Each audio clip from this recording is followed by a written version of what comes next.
Spec Ops: The Line is a narrative experience that is almost unmatched in modern video games. It tells the story of a squad of Delta Force operators sent into the city of Dubai after a massive sandstorm buries the city, and the 33rd Infantry Regiment, who were sent there to assist the survivors, have gone missing. I don't want to spoil the story because the less you know about it going into this game, the better your experience will be. I will just say that the story is not at all what you expect.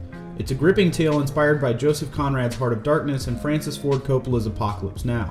It has many plot twists that you will not see coming, and to date I've played through the game 6 full times and I'm still finding new things and pieces of the story that I missed.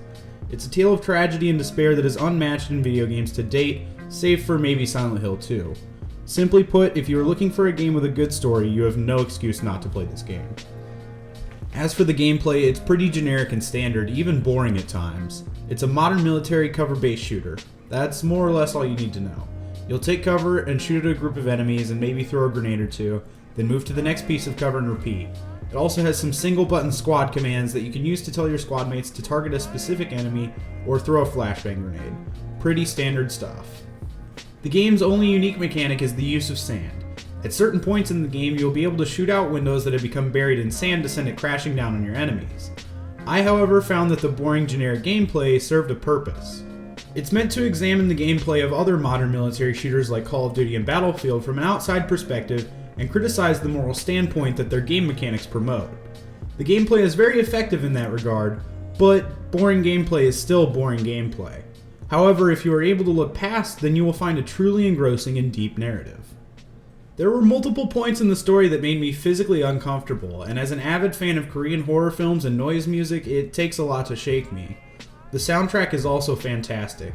The original score does a great job of not being in your face unpleasant, but creating an overwhelming feeling of something being not quite right. The game also uses licensed music effectively at multiple points. Jimi Hendrix's performance of Star Spangled Banner at Woodstock in 1969 blares over the image of a decimated American flag on the main menu screen, and it more or less lets you know what you're getting into from the beginning.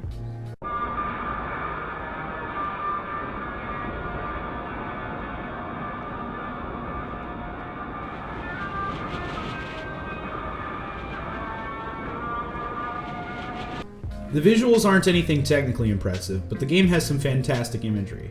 Skyscrapers slowly being swallowed by sand as your squad descends further and further into a hellish nightmare of their own creation. It's pretty powerful stuff and not often seen in the medium of video games. The game also has some of the most interesting moral choices I've seen in a game. This isn't your typical black and white moral choices you see in most games. I'm going to talk about spoilers briefly because I think it's interesting, and this is the last part of the review. So if spoilers are a problem, just skip to the final verdict.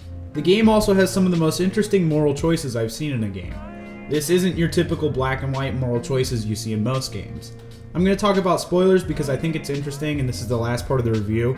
So if spoilers are a problem for you, just turn this off and go play it. There's a point about halfway through the game where you're given the choice to kill one of two men. One was a thief who stole more water than his allotted rations and caused many people to die of thirst, and the other man who apprehended the thief by killing his entire family. No one wins. The only way you won't end up killing one of these men is to move forward and get ambushed by the 33rd Infantry, leading you to have to kill them and cause that much more pain and death in Dubai. Now there's a lot more to the story that I've left out because I don't want to discuss all of it here, but if any of this sounds interesting to you, Spec Ops: The Line is a great narrative experience that's sometimes held back by some generic and boring gameplay. But if you can look past that, then by all means check it out for the story. So that's it. See you next time. Peace.